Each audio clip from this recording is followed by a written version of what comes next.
क्या कामयाब की नफरत और बेरखी एरा की जिंदगी का सबसे बड़ा अजाब बन जाएगी? क्या एरा इस बखरती हुई जिंदगी को बचाने की कोशिश में खुद को ही फना कर लेगी?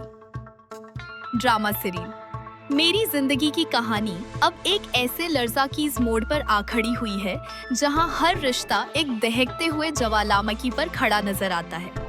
शादी की वो पहली सुबह और फिया आई थी जिसका ख्वाब एरा ने बरसों से देखा था, उसके लिए किसी डरावने ख्वाब से कम साबित नहीं हुई। बन्ना नाश्ता किए घर से बाहर निकल गया। एरा तड़प कर रह गई।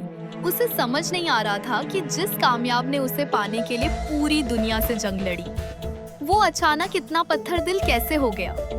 वो बोझल कदमों के साथ कामयाब की दादी का जा रही हो। उसके अंदर का वो प्राणबागी इंसान दोबारा जाग उठा है।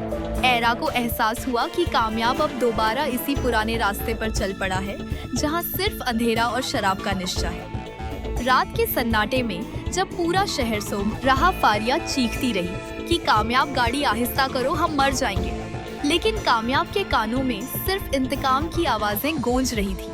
अचानक एक जोरदार धमाकी हुआ और गाड़ी सड़क से फिसल कर कई किलाबाजियां खाती हुई खाई में जाकर डॉक्टर ने मायूस चेहरे के साथ कहा कि मरीज की हालत बहुत तश्विशनाक है। कर उसे अगले चंद घंटों में होश ना आया तो हम उसे खो देंगे। पून उतरा हुआ था और वो कामयाब को जीते जी मारने का मंसूबा बना चुका था। खावर दबे कदमों वार्ड के अंदर दाखिल हुआ। उसने देखा कि ईरा मुसले पर बैठी दुआ कर रही है और नर्सें दूसरे मरीजों में मसरूफ हैं। खावर ने मौकब आत एरा ने खावर का गरीबान पकड़ लिया और कहा कि तुम्हें ये हक किसने दिया कि तुम यहाँ आकर तमाशा करो, अभी यहाँ से दफा हो जाओ।